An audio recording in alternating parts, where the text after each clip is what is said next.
Assalamualaikum warahmatullahi wabarakatuh. Alhamdulillah, assalatu wassalamu ala rasulillah wa ala alihi wa sahbihi wa mawala. La hawla wa la quwata illa billah, ma ba'd.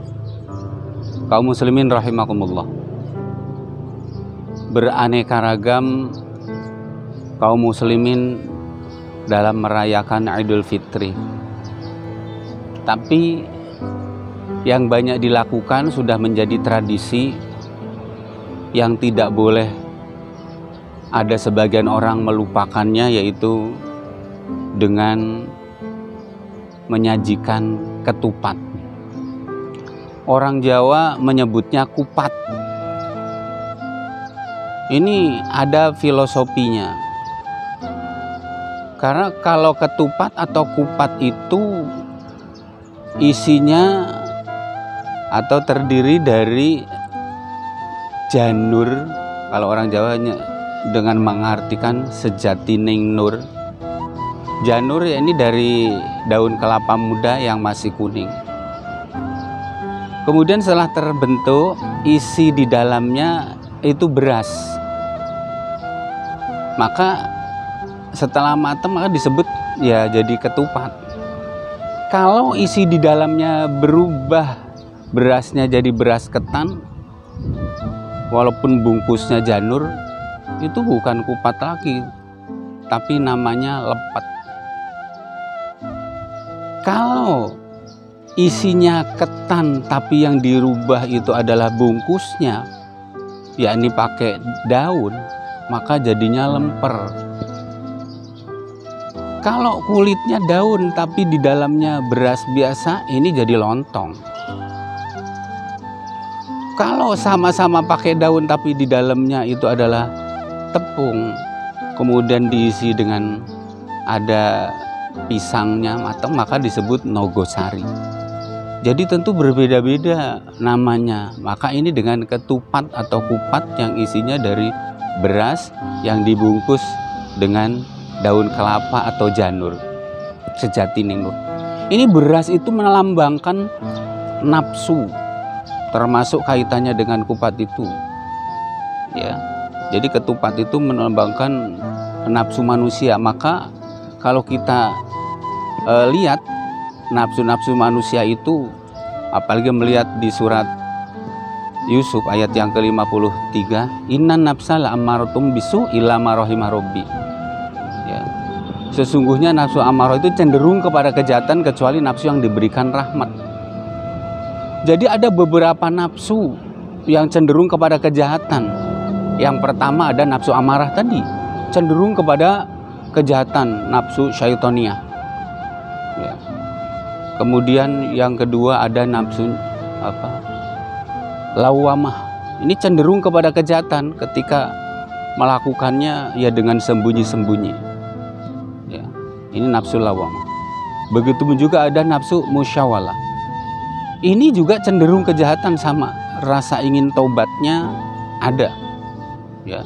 Ini yang membedakan musyawalah dan lawamah itu. Kalau musyawalah itu ketika mengerjakan dengan terang-terangan, tapi kalau lawamah ini lebih tersembunyi dan ingin taubatnya tadi tinggi. Nah, tapi ketiga-tiganya cenderung kepada kejahatan. Maka ini yang dilambangkan dengan tadi beras. Lah kalau ini bisa tertutupi, terselimuti dengan nafsu yang dirahmati oleh Allah, mulai dari nafsu mulhamah yang dirahmati oleh Allah, rasa ingin tahu, curiosity, rasa ingin tahu. Ketika di kelas guru menyampaikan kepada murid-muridnya bisa menerima, ini karena murid itu ada rasa ingin tahu, dibekali nafsu yang disebut nafsul mulhamah. Nah, ini. Nah, kemudian ada yang berikutnya adalah nafsu rodiyah. Makanya ada doanya, raditu billahi robba wa bil islami dina wa bi muhammadin nabiyya wa rasulah rabbi zidni ilma warzuqni fahma.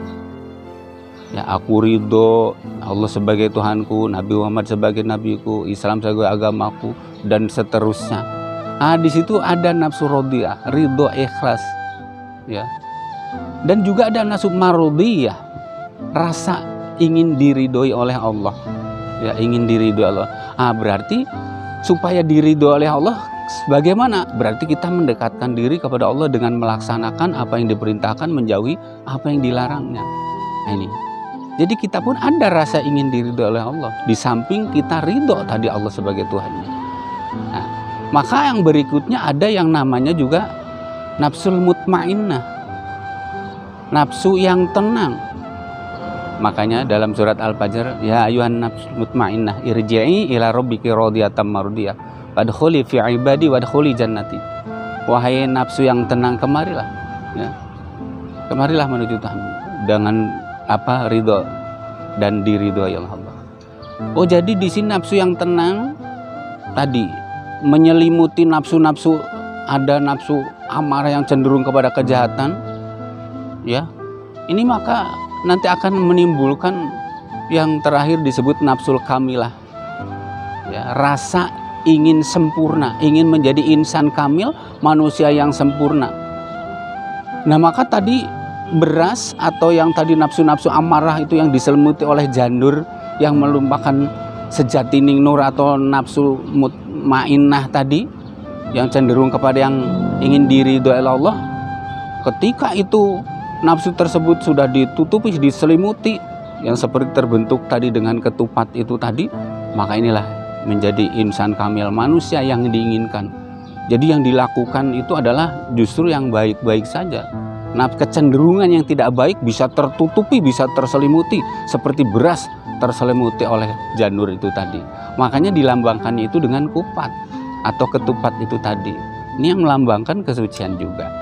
Nah, tapi ada perilaku lain, ya, yang kaitannya dengan Lebaran ini, ya. Ketupat atau kupat itu dengan makna laku sing papat, ya, kalau dalam bahasa Jawanya. Laku sing papat, perilaku yang empat itu apa aja? Oh, yang pertama ada namanya lebaran. Asal dari kata lebar. Lebar itu berarti ya udah selesai. Oh, ini selesai dalam 1 bulan kita ditempa, digembleng, dididik di bulan tarbiyah, di bulan puasa. Ya, ini selesai sudah tempaan itu, maka disebut dengan lebaran tadi.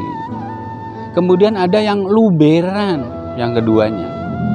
Luber asal dari luber, luberan. Oh, dengan mengeluarkan zakat, ada yang zakat fitrah itu memang kewajibannya, tapi juga ada yang zakat mal itu dikeluarkan sengaja di akhir bulan Ramadan, apalagi di malam Lailatul Qadar, supaya ingin mendapatkan keutamaan Lailatul Qadarnya, sehingga dikeluarkannya di malam-malam terakhir, 10 terakhir di bulan Ramadan. Ini berarti dari yang kaya itu diluberkan kepada orang yang hak menerimanya, seperti fakir miskin termasuk 8 asnaf yang lainnya. Nah, ini maka disinilah luberan, ya. Kemudian juga ada yang namanya ketiga leburan, saling melebur dosa, saling memaafkan di antara kita. Beda-beda. Ada yang dengan woi kosong-kosong. Oh, maksudnya adalah saling mengosongkan dosa di antara kita supaya semuanya sama-sama bersih, kembali suci. Nah, gitu. Kemudian juga ya ada yang memang sungkeman dari anak kepada orang tuanya. Ya, mudah-mudahan dengan beridul fitri kita kembali suci, seluruh dosa-dosa di bulan yang penuh ampunan Allah ampuni, sehingga kita kembali seperti kertas yang putih, belum ada tulisan apa-apa, seperti bayi yang baru dilahirkan, sehingga semua dosa-dosa diampuni oleh Allah, kembali suci. Mudah-mudahan demikian. Walaupun minkum. Assalamualaikum warahmatullahi wabarakatuh.